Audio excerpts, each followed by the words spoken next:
just pawns in a bigger game? Will today's stalker become tomorrow's nemesis?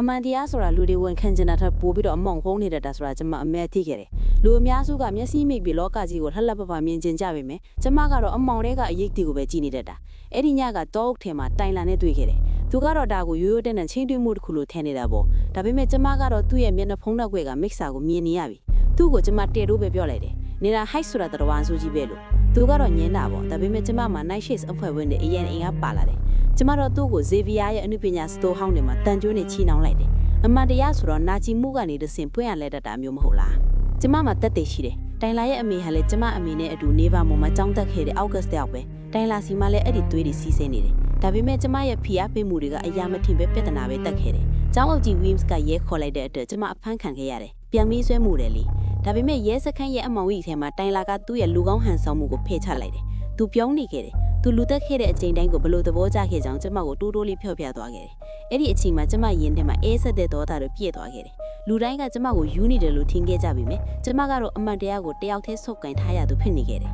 ။ကျောင်းကိုပြန်ရောက်တော့အချိန်တွေကပိုဆိုးလာတယ်။ကျောင်းအုပ်ကြီးကကျမကိုနားမလည်ခဲ့တယ်လို့ကျမကြောင့်အပြစ်မရှိပဲထောင်ကျခဲ့တဲ့ဇေဗီယာကလည်းကျမကိုခွင့်မလက်နိုင်ခဲ့ဘူး။ဒါပေမဲ့ကျမစုံစမ်းမှုတွေကိုမရက်တန့်ခဲ့ပါဘူး။ယူဂျင်ခဲ့တဲ့တဲလွန်စာအနီတောင်ဖိနတ်တဆုံကနေတဆင်တကယ်တည်းခန့်စစ်ကိုကျမသိလိုက်ရတယ်။အဲ့ဒါကတော့ Miss Thornhill ပါပဲ။သူမဟာတကယ်တော့လွန်ခဲ့တဲ့နှစ်ပေါင်းများစွာကတည်းကတေးဆုံးသွားပြီလို့ယူဆရတဲ့ Laura Gates စနေခဲ့တာ။သူမဟာအောက်ကတ်တွေကိုအမစ်ပြက်ချီမုံမှာနေဗာမော်ရဲကိုပြမုတ်ဆုံနဲ့ထိုးရောက်ဝင်ရောက်နေတာပါ။လာပြည့်ညရဲ့သွေးရောင်လက်အောင်မှာ Laura ဟာကျမကိုကူတင်ချိုင်းဟောင်းတွေကရစင်ပလင်မှာတန်ကျိုးနဲ့ချီနှောင်လိုက်တယ်။သူမဟာတိုက်လာကိုအသုံးချပြီးလူတွေကိုတတ်ခိုင်းသလိုအခုတော့ကျမရဲ့သွေးကိုတုံးပြီးရှေးအောင်မကောင်းဆိုးဝါ Joseph Creston ကိုပြန်ရှင်းလာအောင်လုပ်ခဲ့တာ။အဲ့ဒီအချိန်မှာကျောင်းအုပ်ကြီး Wims ကကျမကိုကောက်ွယ်ရင်းအသက်ပေးသွားခဲ့ရတယ်။ကျမရေထဲမှာပထမဆုံးတစ်ချိန်ဝမ်းနည်းမှုဆိုတဲ့ခံစားချက်ကိုရလိုက်တယ်။ Creston နိုးထွက်လာချိန်မှာတော့တကြောင်လုံးဘေးဒုက္ခရောက်ဖို့အခြေအနေစိုက်သွားခဲ့ပြီ။ဒါပေမဲ့ကျမရဲ့ဘိုးပြတ် Goody Adams ကဝိညာဉ်နဲ့ဖြစ်ပေါ်လာပြီးကျမကိုဘလို့တက်ရမလဲဆိုတာလိုင်းညွှန်ခဲ့ပါတယ်။ကျမရဲ့ဆွဲကြိုးကိုလက်နက်အတောင်းလေးနဲ့အသုံးပြုပြီး Creston ကိုထိုးညစ်လိုက်တော့အခါသူဟာမီးလောင်ပြီးပြားဖြစ်ပျက်စီးသွားတယ်